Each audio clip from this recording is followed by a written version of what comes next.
Hello friends, আসুন আজ আমি আপনাদের দেখাই আমি একটি কাজে দারুণভাবে সফল হয়েছি।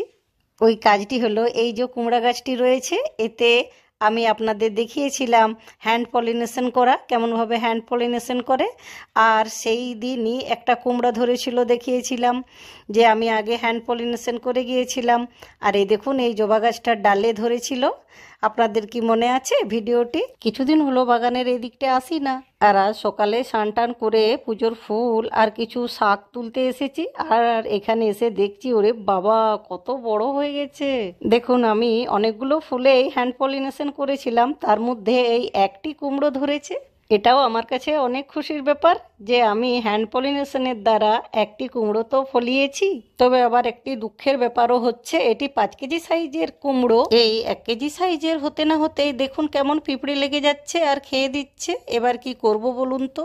এটা তুলে নিয়ে চলে যাব না 5 কেজি সাইজের হওয়ার জন্য রাখবো? দেখুন বন্ধুরা, হ্যান্ড পলিনেশনের সাহায্যে কৃত্রিম উপায়ে কিভাবে কুমড়ো ফলানো যায়। আপনারাও ঠিক এইভাবে কৃত্রিম উপায়ে হ্যান্ড পলিনেশনের দ্বারা আপনাদের বাড়িতে কুমড়ো গাছ হলে কুমড়ো ফলাবেন। আচ্ছা, বাই, ভালো থাকবেন সবাই, হ্যাপি গার্ডেনিং।